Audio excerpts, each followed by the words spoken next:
Ya. Kegiatan reforma agraria dalam mendukung sustainable development goals di desa Ulu Daka, Kecamatan Ampanatepe, Kabupaten Pojok Bangka. Yang kami hormati Ibu Dr. Setiawati MSI selaku dosen pembimbing. Yang kami hormati Bapak Arifin Nugroho MSI selaku dosen pembahas serta rekan-rekan yang hadir pada seminar proposal hari ini. Izinkan saya membacakan susunan acara seminar proposal yang akan dibagi menjadi 4 sesi. Yang pertama yaitu pemaparan seminar proposal oleh Saudara Alvin Hari Aristo.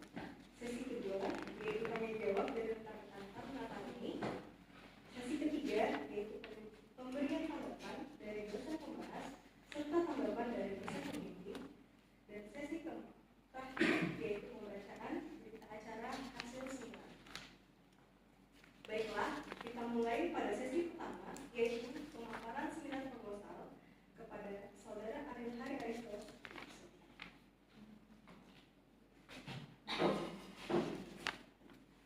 Baik, terima kasih buat waktunya yang sudah diberikan kepada saya. Saya hormati Ibu Dr. Setiawati sebagai dosen pembimbing saya, Bapak Arifin Nugroho APTNH MSI selaku dosen pembahas serta rekan-rekan yang telah hadir pada pagi hari ini. Izinkan saya Arya Hari Aristo memaparkan proposal penelitian saya dengan judul Partisipasi Multipihak Kegiatan Reforma Agraria dalam mendukung Sustainable Development Goals di Desa Ulu Daka, Kecamatan Ampanatepe, Kabupaten Pojok Bangka.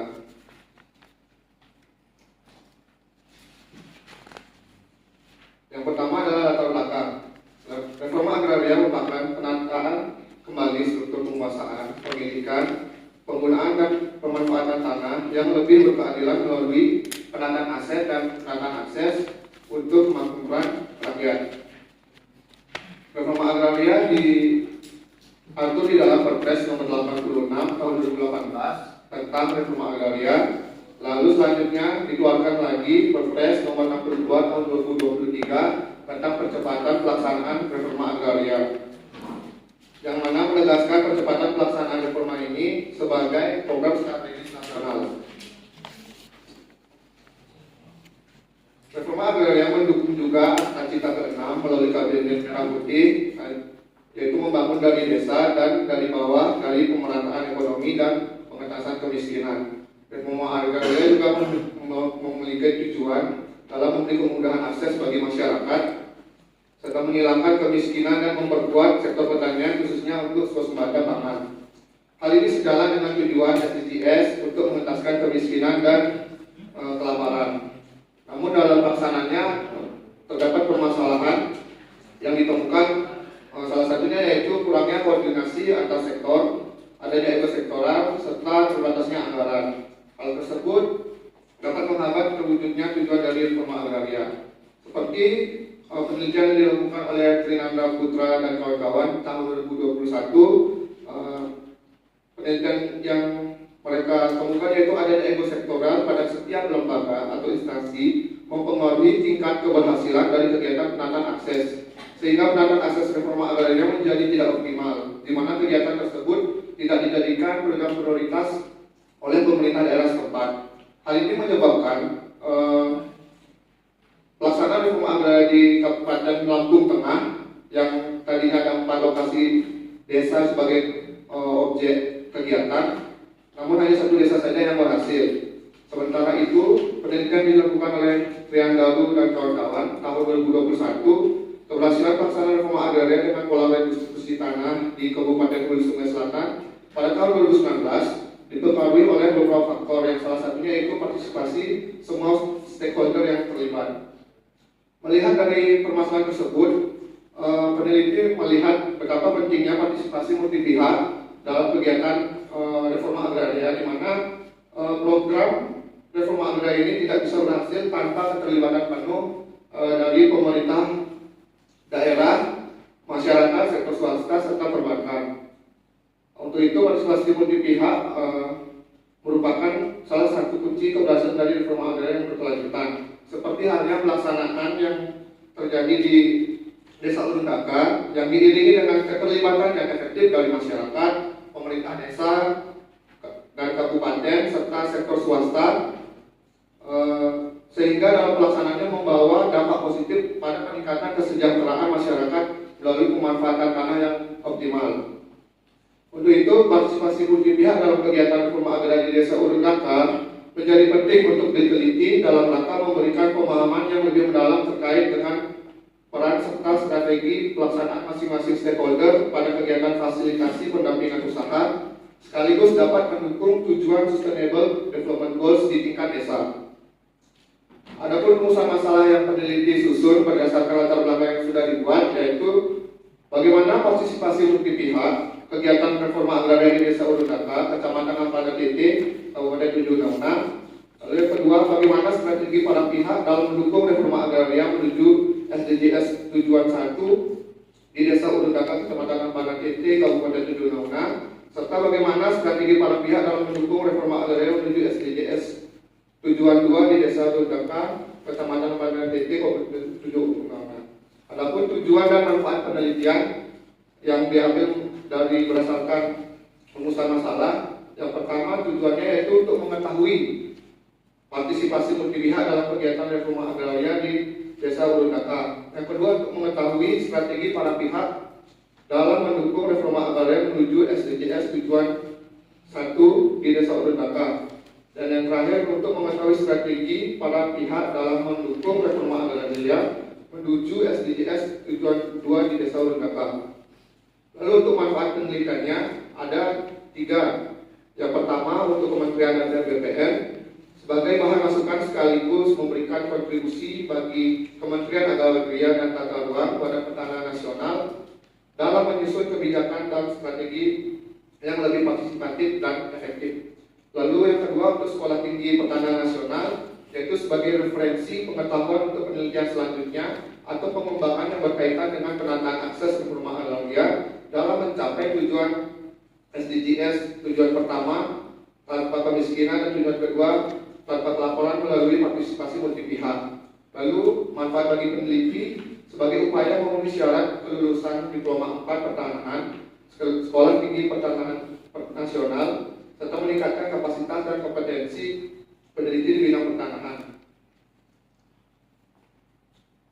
Lalu ada pun kajian terdahulu yang peneliti pakai, di mana yang pertama penelitian berhasil dilakukan oleh Siti Nur Kasana, Ahmad Supatio, serta Cahya Lukita tahun 2024, di mana mereka menekankan bahwa program pemberdayaan ekonomi dan sosial berbasis sistem agro-silvopastura telah membuktikan keberhasilan yang signifikan. Kolaborasi antar pemangku kepentingan dan pendekatan partisipatif telah berhasil mengatasi hambatan yang terjadi tetap di dalam program tersebut. Lalu yang kedua, sudah dilakukan oleh Saifuddin, Suri, Kasim, dan kawan-kawan tahun 2025, pemberdayaan petani perempuan di Kecamatan Kondang memiliki peran yang besar dalam mendukung pembangunan pertanian berkelanjutan. Penelitian ini berkaitan dengan tujuan SDGs 2 dan SDGs 5 dalam meningkatkan peran perempuan dalam meningkatkan produksi pertanian. Lalu penelitian yang ketiga dilakukan oleh Ali Sahab, Siti Aminah, Roykan, Rizky Bangun Wisbono tahun 2025, di mana penguatan kapasitas kelompok tani melibatkan berbagai komunitas lokal melalui sinergi fungsi koordinasi lintas sektor, terutama antara pemerintah desa dengan kelompok tani Golo Padang Desa Watulanun. Untuk penelitian keempat dilakukan oleh Muhammad Nizar Bagus Taufik tahun 2022, yaitu strategi komunikasi pemberdayaan yang diterapkan di Desa Kemiren berhasil secara efektif menghasilkan perubahan sosial di masyarakat melalui program pengembangan desa wisata dengan inovasi dalam memanfaatkan kekayaan adat dan budaya. Untuk penelitian yang kelima dilakukan oleh Muhammad Lutfi Rohman dan Puji Astuti 2025. Ada yang tidak sesuai antara teori akses reform pemberdayaan masyarakat dan petunjuk teknis pemberdayaan masyarakat pasca legalisasi aset yang menyebabkan pelaksanaan akses reform di desa tahunan itu belum berhasil secara optimal memperkuat potensi UKM. Faktor kegagalan lainnya itu disebabkan oleh tidak maksimalnya peran kantor pertanahan Jepara serta tidak ada koordinasi yang baik antar sektor terkait. Yang keenam, penelitian dilakukan oleh Muhammad Arif dan kawan-kawan tahun 2024. Program pemberdayaan masyarakat yang dijalankan di Desa Kayu Boko menunjukkan upaya positif dalam meningkatkan kesejahteraan masyarakat serta membuka peluang usaha baru dan melestarikan lingkungan. Keterlibatan aktif masyarakat dan kerjasama antar pihak terkait merupakan faktor penentu dalam kesuksesan program tersebut.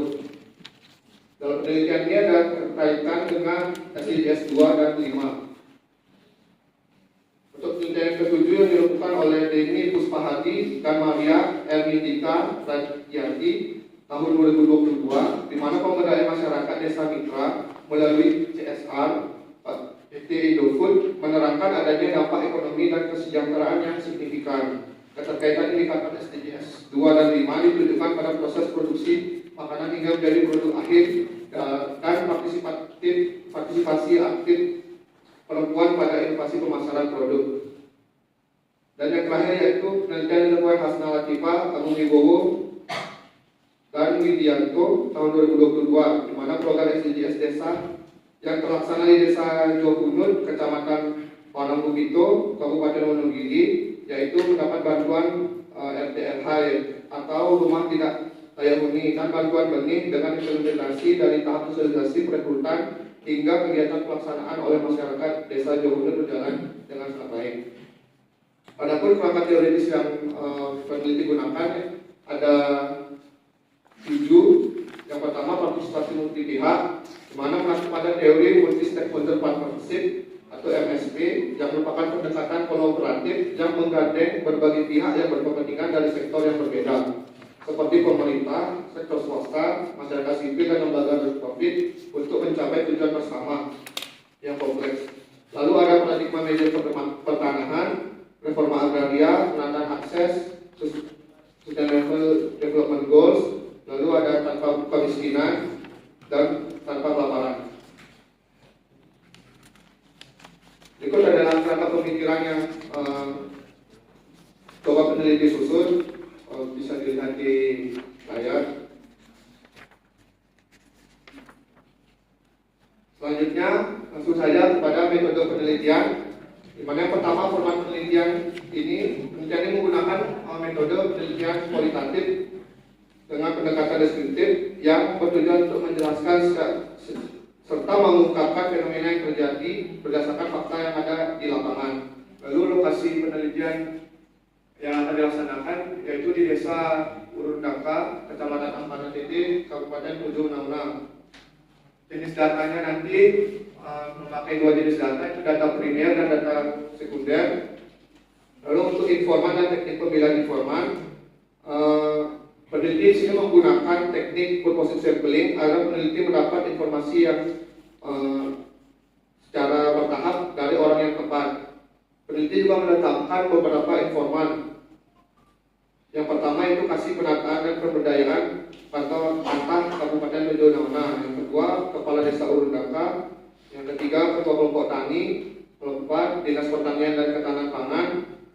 Lalu ada Dinas Perdagangan Koperasi Usaha Kecil dan Menengah, PT Sigenta dan PT Seger Agro Nusantara, Bank Pembangunan Daerah Sulawesi Tengah, serta pelaku usaha UMKM. Untuk teknik dan instrumen pengumpulan data, peneliti menggunakan teknik observasi, wawancara, serta studi dokumentasi. Peneliti juga menggunakan alat pencatat dan alat pelengkap suara sebagai instrumen pengumpulan data. Untuk teknik analisisnya sendiri, peneliti menggunakan teknik analisis tematik dengan tahap memahami data, pemberian kode, menentukan tema, serta membuat kesimpulan. Berikut adalah jenis sumber dan teknik pengumpulan data yang coba peneliti susun, yaitu untuk jenis data primer diambil dengan cara wawancara serta observasi. Lalu selanjutnya ada data sekundernya didapat dari studi dokumentasi.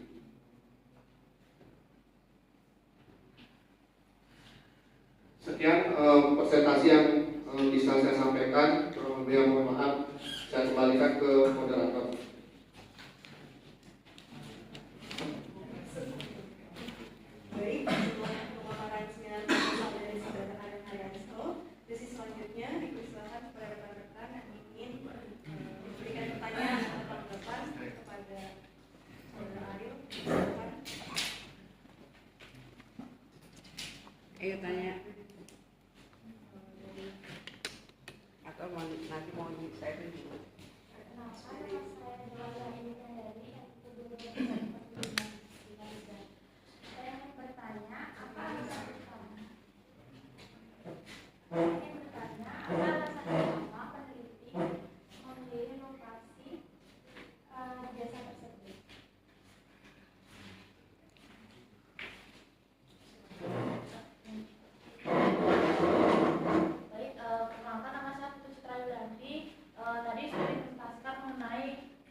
kajian literatur yang sudah dibaca oleh calon peneliti, namun dalam presentasinya belum mengisi atau belum memaparkan terkait gap atau relevansi dan juga perbedaan penelitian. Nah, itu apakah perbedaan dari penulis sendiri, apakah bagaimana perbedaan penelitian yang akan saudara lakukan dan juga relevansi dengan penelitian sebelumnya? Terima kasih.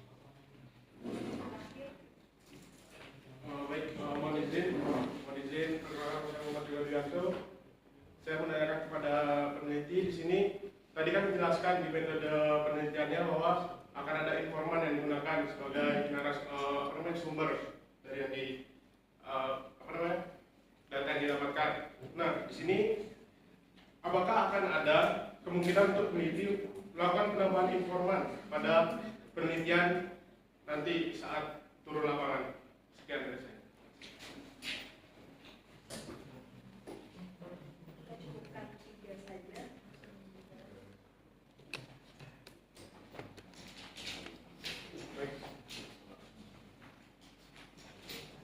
Baik, terima kasih untuk pertanyaannya. Yang pertama dari saudara Arin, mengapa memilih lokasi tersebut? Karena menurut peneliti lokasi tersebut itu menggambarkan kondisi nyata dalam pelaksanaan reforma agraria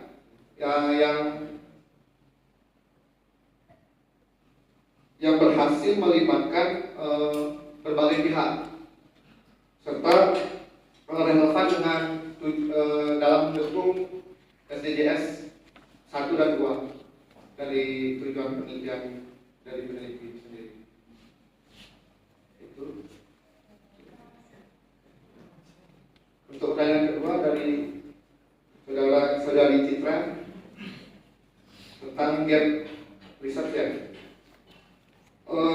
Tadi kan sudah disebutkan di 8 kajian terdahulu itu sudah disebutkan program pemberdayaan yang berjalan itu rata-rata sudah berhasil, namun sebagian ada juga yang belum optimal. Namun di ke-8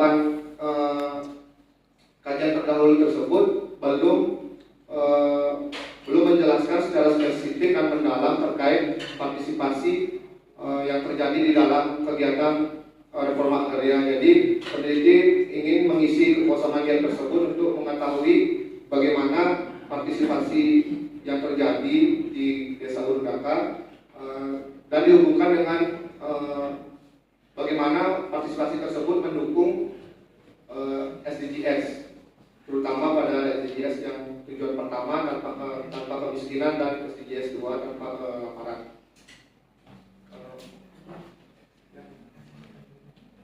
Untuk yang ketiga, untuk penambahan informan ya.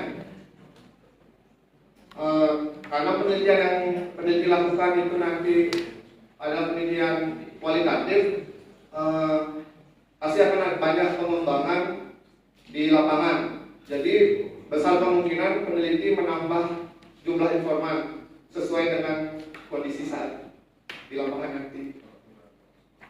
Pokoknya nanti peneliti harus mendapatkan data sesuai dengan yang diinginkan. Kalau misalkan belum mendapat, mungkin ada penambahan informan nanti.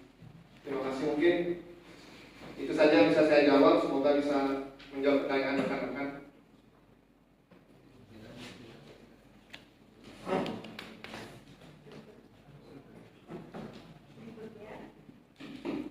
Berikutnya kami persilakan kepada dosen pembahas